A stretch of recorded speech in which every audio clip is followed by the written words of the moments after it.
இன்றைக்கி நம்ம மொறுன்னு அருமையான டேஸ்ட்டில் ஒரு சூப்பரான உருளைக்கிழங்கு சிப்ஸை எப்படி செய்கிறதுன்னு பார்க்க போகிறோம். இந்த உருளைக்கிழங்கு சிப்ஸை அப்படியே கடைகளில் வாங்குகிற சிப்ஸு மாதிரி இருக்காதுங்க. அதை விட அருமையான டேஸ்ட்டில் ரொம்பவே சூப்பராக இருக்கும். இந்த உருளைக்கிழங்கு சிப்ஸுக்கு ரொம்பவே ஏற்ற மாதிரி ஒரு சூப்பரான மசாலாவும் தயார் பண்ணிவிட்டு அந்த மசாலாவோடு நீங்கள் இந்த உருளைக்கிழங்கு சிப்ஸை சாப்பிட்டு பாருங்கள். அவ்வளோ ஒரு அருமையான டேஸ்ட்டாக இருக்கும். ஹலோ ஃப்ரெண்ட்ஸ், வெல்கம் டு சமையல் டிலேட்.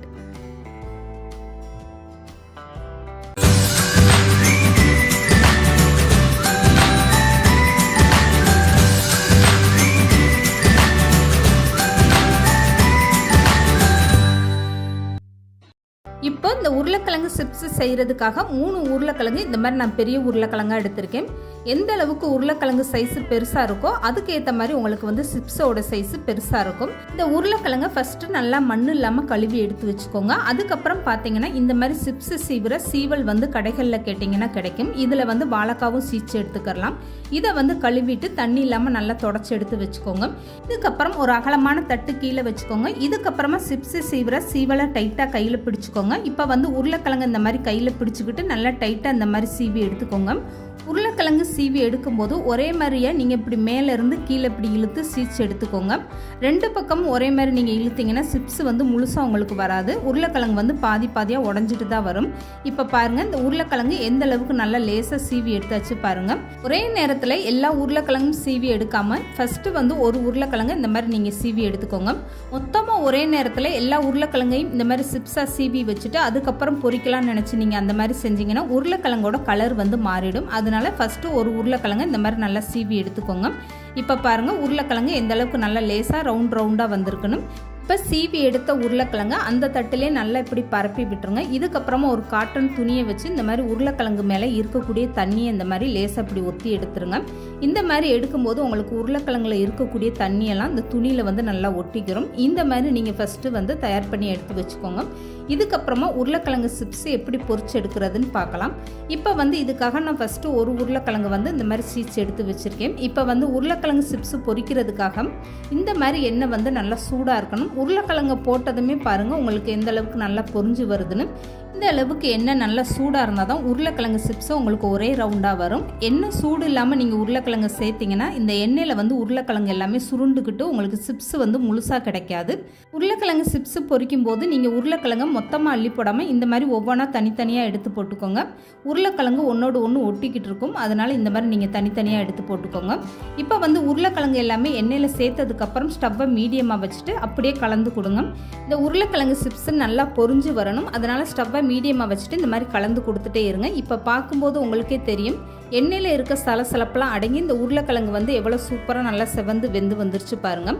உருளைக்கிழங்கு கருத்து போகாமல் இந்த மாதிரி உங்களுக்கு லைட் எல்லோ கலரில் இருக்கணும். இது கரெக்டான ஸ்டேஜில் இருக்குது. இந்த நேரத்தில் உருளைக்கிழங்கு எல்லாமே நீங்கள் எண்ணெயை வடிச்சிட்டு வெளியில் எடுத்துருங்க. அவ்வளோதாங்க, ரொம்பவே சூப்பராக நம்மளுடைய உருளைக்கிழங்கு சிப்ஸ் நல்லா பொரிஞ்சு வந்துருச்சு பாருங்கள். இப்போ மீதம் இருக்கக்கூடிய உருளைக்கிழங்கை அப்படி நீங்கள் சேர்த்துட்டு பொரிச்சு எடுத்துக்கோங்க. ஒவ்வொரு உருளைக்கிழங்கும் நீங்கள் சேர்த்து பொரிக்கும் போது அடுத்த உருளைக்கிழங்கை நீங்கள் சீவிட்டு தயார் பண்ணி எடுத்து வச்சுக்கோங்க. இந்த மாதிரி நீங்கள் பொரிக்கும் போது தான் உருளைக்கிழங்கோட கலர் மாறாமல் உங்களுக்கு ரொம்பவே சூப்பராக இந்த மாதிரி ஒரு கலரில் கிடைக்கும். இப்போ 3 உருளைக்கிழங்குமே நான் இந்த மாதிரி சீவி பொரிச்சு எடுத்து வச்சுட்டேன். இப்போ நான் கையில் எடுத்து உடச்சி காட்டுறேன் பாருங்கள் எந்த அளவுக்கு நல்லா கிறிஸ்பியாக வந்திருக்குன்னு. இப்போ இந்த உருளைக்கிழங்கு சிப்ஸுக்கு ஒரு சூப்பரான மசாலா தயார் பண்ணிடலாம்.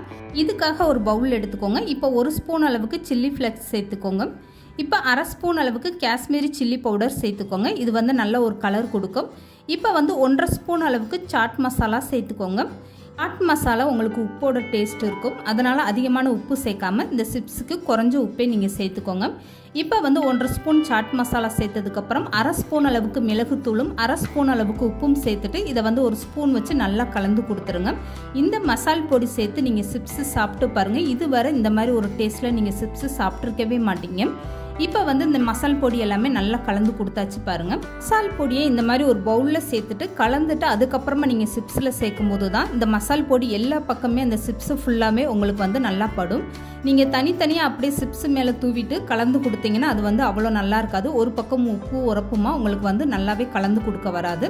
அதனால மசால் பொடி எல்லாமே இந்த மாதிரி ஒரு பவுலில் ஃபஸ்ட்டு மிக்ஸ் பண்ணிக்கோங்க. அதுக்கப்புறமா உங்களுக்கு எந்த அளவுக்கு மசால் பொடி தேவையோ இந்த சிப்ஸ் மேலே மசால் பொடியை தூவிட்டு ஒரு டைம் நல்லா கை வச்சு இந்த மாதிரி மிக்ஸ் பண்ணி விட்டுருங்க. அதுக்கப்புறமா இந்த பாத்திரத்தை எடுத்துகிட்டு இந்த மாதிரி நல்லா குலுக்கி விட்டுருங்க. இந்த மாதிரி குலுக்கி விடும்போது இந்த மசால் பொடி எல்லா பக்கமும் நல்லா ஈவனாக பட்டு இந்த சிப்ஸ் வந்து சாப்பிட்றதுக்கு நல்லா காரசாரமாக ரொம்பவே சூப்பரான டேஸ்ட்டாக இருக்கும். இப்போ ஒரு சிப்ஸ் நான் கையில் எடுத்து காட்டுறேன் பாருங்கள், எந்த அளவுக்கு ரொம்பவே சூப்பராக வந்திருக்குன்னு. அப்படியே நம்ம கடைகளில் வாங்கக்கூடிய சிப்ஸ் மாதிரி ரவுண்டாக ஒரே மாதிரி ரொம்பவே அருமையாக வந்திருக்கு. இது சாப்பிட்றதுக்குமே அவ்வளோ ஒரு கிறிஸ்பியாக நல்லா காரசாரமாக ரொம்பவே சூப்பரான டேஸ்ட்டாக இருந்துச்சு. வீட்டில் இருக்கக்கூடிய உருளைக்கிழங்கை பயன்படுத்தி நீங்களும் இந்த மாதிரி உருளைக்கிழங்கு சிப்ஸை ட்ரை பண்ணி பாருங்கள், ரொம்பவே அருமையாக வரும். இனிமேல் வீட்டில் உருளைக்கிழங்கு சிப்ஸு சாப்பிடணும்னு தோணுச்சுன்னா நீங்கள் கடையிலெல்லாம் போய் வாங்க வேண்டாங்க. இந்த மாதிரி ரொம்பவே சூப்பராக நீங்கள் வீட்டில் ட்ரை பண்ணி பாருங்கள். இது சாப்பிட்றதுக்கு அவ்வளோ ஒரு அருமையான டேஸ்ட்டாக இருக்கும். இந்த வீடியோ பிடிச்சிருந்தா லைக் பண்ணுங்கள், ஷேர் பண்ணுங்கள், மறக்காமல் சமையல் டிலேட் சேனலை சப்ஸ்கிரைப் பண்ணுங்கள்.